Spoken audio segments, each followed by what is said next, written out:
एक बार फिर से बाबर आजम के बल्ले से 50 आए हैं और एक बार फिर से पूरी दुनिया में ये वाली बात शुरू हो गई है कि बाबर आजम ने सेल्फिश इनिंग्स खेली, बाबर आजम ने सेल्फिश इनिंग्स खेली। सबसे पहले तो मैं ये बात कहूंगा कि वाकई बाबर आजम ने बहुत ही ज़्यादा स्लो क्रिकेट खेली है, ये बात मानने वाली है।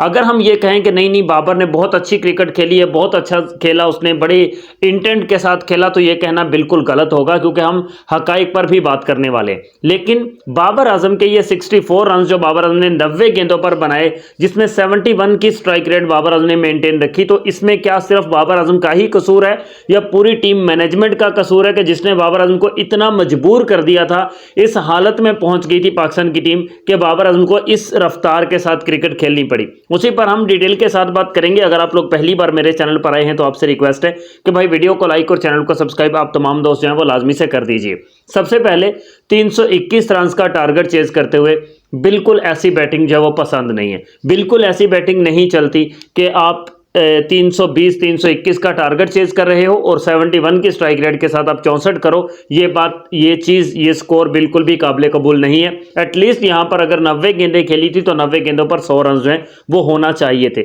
लेकिन सबसे पहले हम पीसीबी पर नज़र दौड़ाते हैं कि उसने किया क्या, मैनेजमेंट ने किया क्या। भाई फ़खर जमान आपका इंजर्ड है, आप उसको ओपनर नहीं भेजा, ओपनर आपने सऊद शकील को इसके साथ भेज दिया। सऊद शकील ने कितनी गेंदें खेली? सऊद शकील ने जनाब 19 गेंदें खेलकर सिर्फ 6 स्कोर किए, 19 गेंदें खेली, 6 रन किए और आउट होकर चला गया। उसके बाद मोहम्मद रिजवान साहिब आ गए, उन्होंने 14 गेंदें खेली और 3 रन बनाए। 14 गेंदों पर 3 रन रिजवान ने बनाए, 19 गेंदों पर 6 रन इसने बनाए। इनकी स्ट्राइक रेट पर बात कर लें तो स्ट्राइक रेट 31 की और 24 की, 31 की स्ट्राइक रेट मेंटेन की सऊद शकील ने और 21 की या 24 की स्ट्राइक रेट, 21 की स्ट्राइक रेट जो है वो रिजवान ने स्कोर की। यहां पर बाबर आजम का कसूर नहीं बनता। और जब ये दोनों आउट होकर चले गए तो फिर भेज रहे हैं फ़खर जमान को। यार यहां पर थोड़ा सोचने वाली बात है। ये फ़खर जमान अगर इंजर्ड था, उससे रनिंग नहीं हो सकती थी, तो उसको पावर प्ले के अंदर भेजना चाहिए था ना। मतलब पहले 10 ओवर्स के अंदर अंदर उसको भेजते ताकि वो मतलब जो बड़ी शॉट्स लगाता, तो वो मतलब फील्डर्स कम होते हैं बाहर, तो वो शॉट्स बाहर जाने का ज़्यादा मतलब चांसेस थे। तो फिर फ़खर जमान को यहाँ पर भेजने की क्या ज़रूरत थी? और फ़खर जमान ने भी, फ़खर जमान की अगर आप इसकी स्ट्राइक रेट की बात करें तो फ़खर जमान की स्ट्राइक रेट भी 58 की रही है, उसकी भी 58 की स्ट्राइक रेट रही है।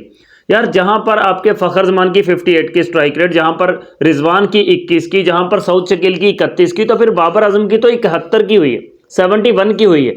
तो यहां पर मैं नहीं समझता कि ये बाबर आजम का इसमें फॉल्ट है। टीम मैनेजमेंट ने बाबर आजम को इतना मजबूर कर दिया कि बाबर आजम एक एंड से सिर्फ विकेट संभाल रहा था।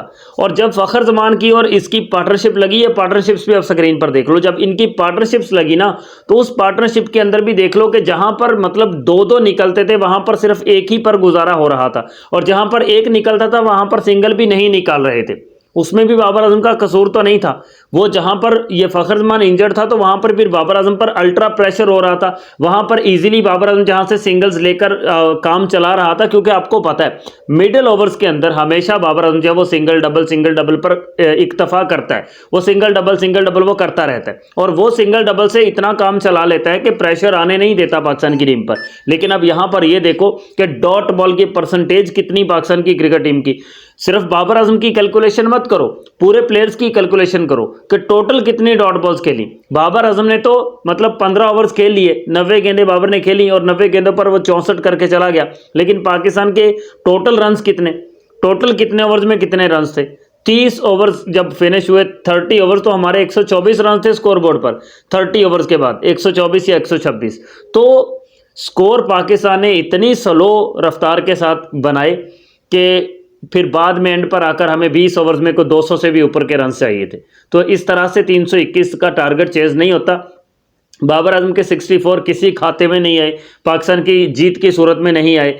उनको हम इतना ज़्यादा अप्रिशिएट भी नहीं कर सकते कि बाबर ने बड़ी ज़बरदस्त बैटिंग कर दी, बड़े अच्छे उसने रन्स कर लिए।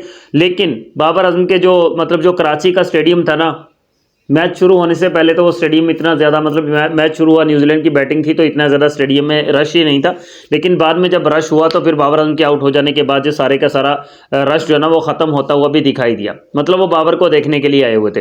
लेकिन बाबर आजम ने भी मायूस किया, 64 ज़रूर किए, लेकिन इस तरह से 64 की ज़रूरत नहीं थी बाबर के बल्ले से। इससे तो बेहतर था कि 25-30 गेंदें खेलकर बाबर 25-30 करके ही आउट हो जाता, वो अलग कहानी थी।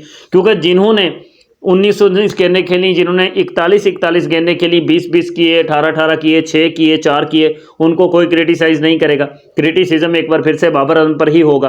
तो उस क्रिटिसिज्म से बेहतर था कि बाबर भाई आप एक बार फिर से जल्दी ही आउट हो जाते, क्योंकि इन लोगों की औकात नहीं कि भाई ये आपको बर्दाश्त कर सके। क्योंकि अगर फ़खर जमान ओपनर आता, बाबर आजम साथ में 90 गेंदों पर 64 भी करके चला जाता, फ़खर जमान के बल्ले से हमें 50 गेंदों पर 70-80 रन मिल जाते। Saud Shakeel one down position पर ही आता, सऊद शकील आकर अच्छे रन कर जाता, रिजवान पहले जैसी बैटिंग कर जाता, तो शायद तैयब ताहिर उस दिन की तरह से बैटिंग कर जाता, तो शायद पाकिस्तान की क्रिकेट टीम इतना ज़्यादा मतलब बाबर आजम के कंधों पर बोझ ना डालते। लेकिन एक बार फिर से क्रिटिसिज्म का निशाना बाबर आजम ही बन रहे हैं। सलमान आगा ने अच्छी इनिंग्स खेली, खुर्शीद शाह ने भी अच्छी इनिंग्स खेली, तो उनको हम अप्रिशिएट ज़रूर करेंगे। बाकी पाकिस्तान की टीम का कोई हाल नहीं है। बॉलिंग वो एक्सपोज हो गई है और बैटिंग है तो वो भी एक्सपोज हो गई है।